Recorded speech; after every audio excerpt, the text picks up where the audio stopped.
Seigneur soit avec vous. Et avec votre esprit. Bonne nouvelle de Jésus-Christ selon Saint Jean. Gloire à toi, Seigneur. C'était après la mort de Jésus. Le soir venu, en ce premier jour de la semaine, alors que les portes du lieu où se trouvaient les disciples étaient verrouillées par crainte des Juifs, Jésus vint, et il était là au milieu d'eux. Il leur dit : « La paix soit avec vous. » Après cette parole, il leur montra ses mains et son côté. Les disciples furent remplis de joie en voyant le Seigneur. Jésus leur dit de nouveau : « La paix soit avec vous. De même que le Père m'a envoyé, moi aussi je vous envoie. » Ayant ainsi parlé, il souffla sur eux et leur dit : « Recevez l'Esprit Saint. À qui vous remettrez ses péchés, ils seront remis. À qui vous maintiendrez ses péchés, ils seront maintenus. » Or, l'un des 12, Thomas, appelé Didyme, n'était pas avec eux quand Jésus était venu. Les autres disciples lui disaient : « Nous avons vu le Seigneur. » Mais il leur déclara : « Si je ne vois pas dans ses mains la marque des clous, si je ne mets pas mon doigt dans la marque des clous, si je ne mets pas la main dans son côté, non, je ne croirai pas. » 8 jours plus tard, les disciples se trouvaient de nouveau dans la maison et Thomas était avec eux. Jésus vient, alors que les portes étaient verrouillées, et il était là au milieu d'eux. Il dit : « La paix soit avec vous. » Puis il dit à Thomas : « Avance ton doigt ici et vois mes mains. Avance ta main et mets-la dans mon côté.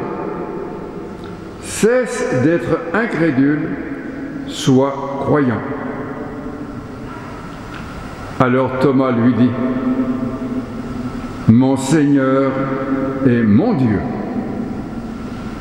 Jésus lui dit : « Parce que tu m'as vu, tu crois. Heureux ceux qui croient sans avoir vu. » Il y a encore beaucoup d'autres signes que Jésus a faits en présence des disciples et qui ne sont pas écrits dans ce livre. Mais ceux-là ont été écrits pour que vous croyiez que Jésus est le Christ, le Fils de Dieu, et pour qu'en croyant, vous ayez la vie en son nom. Acclamons la parole de Dieu.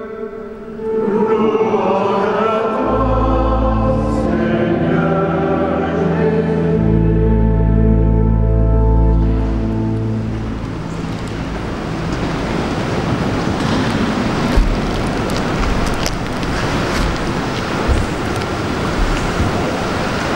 Frères et sœurs, bien-aimés du Seigneur, c'est toujours par ces paroles que je commence. C'est très important de savoir que nous sommes tous bien-aimés du Seigneur. Oui, sœur Faustine avait reçu ce message de Jésus. Dieu nous aime avec un cœur de père et de mère. En effet, c'est depuis l'an 2000, le premier dimanche après Pâques est consacré à la divine miséricorde que Jésus a révélé dans sa passion et sa résurrection. Au début du XXe siècle, en 1905, en Pologne, est née sœur Faustine. Et elle a reçu de Jésus une grande mission: annoncer au monde entier la miséricorde de Dieu. Et parmi les nombreuses paroles que le Christ lui a confiées, cette jeune religieuse a noté celle-ci dans son petit journal. Je désire que le premier dimanche après Pâques soit la fête de la miséricorde.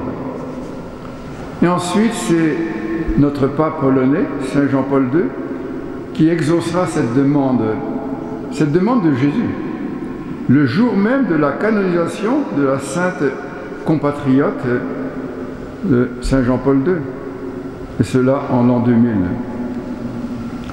Dans le mot miséricorde, nous savons que ce mot miséricorde vient du mot latin misericordia, qui veut dire cordis, le cœur, et le mot miseri veut dire misère.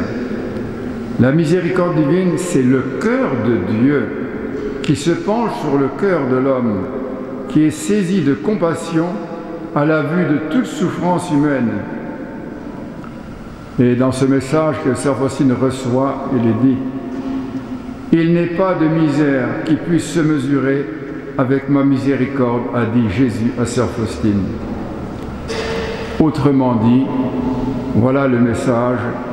Dieu t'aime, Dieu aime chacun de nous avec un cœur de père et de mère, c'est-à-dire sans condition, sans limite, sans mesure. C'est plus fort que lui.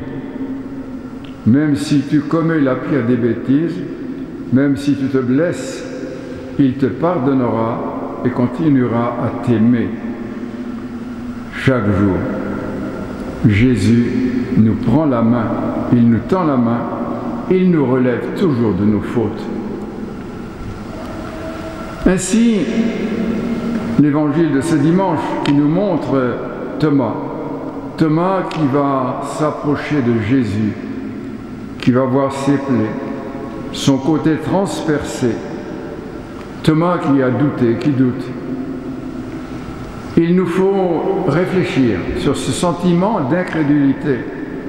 Oui, déjà dans l'évangile de saint Marc, on peut remarquer que les disciples qui étaient envoyés pour porter déjà la bonne nouvelle, mais impuissants devant un homme dont l'enfant était épileptique, qu'il n'avait pas pu guérir. Mais bien sûr, ils ont découvert la puissance de l'amour de Jésus qui guérit l'enfant. Et l'homme s'était écrié « Seigneur, viens à mon secours, au secours de mon incrédulité. » Cette histoire de Thomas, elle nous parle bien sûr de la foi en la résurrection, fondement de notre christianisme. En effet, saint Paul nous le dit dans sa première lettre aux Corinthiens, chapitre 15, verset 17. « Si le Christ n'est pas ressuscité, notre foi est vaine. Mais nous savons, notre foi a besoin de signes. » Thomas, bien sûr, a vu les plaies dans le creux des mains et des pieds de Jésus, mais plus encore dans son cœur transpercé. Et Jésus a ajouté « Heureux ceux qui croient sans avoir vu », c'est chacun de nous, car aucun de nous n'a vu les plaies de Jésus ni son cœur transpercé. Mais si nous croyons, c'est parce que nous reconnaissons, nous avons à reconnaître que tout vient du cœur de Jésus, du cœur transpercé de Jésus, de son amour infini pour tous les hommes. C'est pour cela que nous avons pris comme premier chant, au début de notre messe, « J'ai vu l'eau vive jaillissant du cœur du Christ ». Et souvent nous oublions, c'est cette eau vive, bien sûr, qui a coulé sur notre front au jour de notre baptême. Ce n'est pas n'importe quelle eau, bien sûr. C'est cette eau vive jaillissant du cœur du Christ. Il nous faut reconnaître que notre foi, la foi chrétienne et apostolique, elle est fondée sur le témoignage des hommes et des femmes qui ont vu, touché, bien sûr, embrasser Jésus, mort et ressuscité, et qui nous ont transmis, bien sûr, leur foi. Mais il nous faut nous arrêter un peu plus encore pour découvrir que la foi, ce qu'est la foi. Elle est un don de Dieu. Comment nous l'avons reçu? Chacun de nous peut essayer de le découvrir, mais c'est un don de Dieu que nous avons accueilli en nous. C'est un don à accueillir la foi. Mais c'est aussi, et ça c'est très important, une rencontre personnelle avec le Seigneur. Notre pape François l'a rappelé aussi. On dit « Ah, je vais à la messe ». Bon, cela ne veut pas dire grand-chose. Ce qui est plus important, c'est plutôt de dire « Je vais aller rencontrer Jésus ». C'est différent. Nous venons, bien sûr, à la messe, à l'Eucharistie, c'est pour rencontrer Jésus. C'est une rencontre de cœur à cœur avec Jésus, bien sûr. En effet, à Pâques, nous avons renouvelé les promesses de notre baptême. Notre foi en Dieu, notre Père, qui nous a créés, en Jésus qui est mort et ressuscité, et qui nous sauve, notre Rédempteur, en l'Esprit Saint qui est cette communion d'amour qui nous unit les uns aux autres. Oui, notre foi, elle est bien là, en quelqu'un qui m'aime. Et moi-même, en Afrique, au Burkina Faso, où j'ai été pendant 50 ans, mon confrère, le père Philippe, avait écrit sur la porte de sa maison « Se savoir aimer du Seigneur et avoir envie de le dire aux autres. » Voilà ce que nous avons à vivre, oui, comme baptisés. Tout l'Évangile, bien sûr, est porteur de cette expérience, beaucoup plus important que les miracles que Jésus a fait. C'est d'abord le regard d'amour qu'il a posé sur tous ceux qu'il a guéris, les pauvres, les malades qui sont venus vers lui. Tout jaillit du cœur transpercé du Christ, comme nous l'a si bien révélé sœur Faustine, dans cette image que beaucoup ont vue, bien sûr, tous ces rayons qui jaillissent du cœur du Christ dans l'image du Christ ressuscité. Oui, nous voyons dans ces rayons qui jaillissent du cœur transpercé du Christ toute la compassion, la miséricorde pour chacun de nous et pour tous les hommes. Et je pense qu'il nous faut garder les dernières paroles de Jésus en Saint Jean. Avant d'entrer dans sa passion, Jésus a laissé ses dernières paroles à ses disciples. Aimez-vous les uns les autres comme je vous ai aimé. Il n'y a pas de plus grand amour que de donner sa vie pour ceux qu'on aime. Eh bien, c'est la grâce que nous demandons aujourd'hui, en cette Eucharistie, en ce dimanche. Oui, Seigneur, augmente notre foi en ton amour. Que notre vie aussi, et c'est ce que nous avons demandé, que notre vie soit un don d'amour pour les autres. Pour tous ceux parmi vous qui sont mariés, bien sûr, se redisent sans cesse, est-ce que je suis un don d'amour pour toi? C'est cela le plus important. C'est ce que Jésus nous a fait. Croire que Jésus ressuscité, c'est lui qui nous appelle à aimer.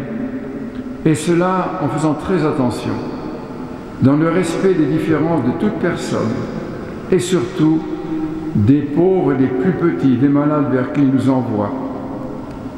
Car le Christ ressuscité est la source de la vie.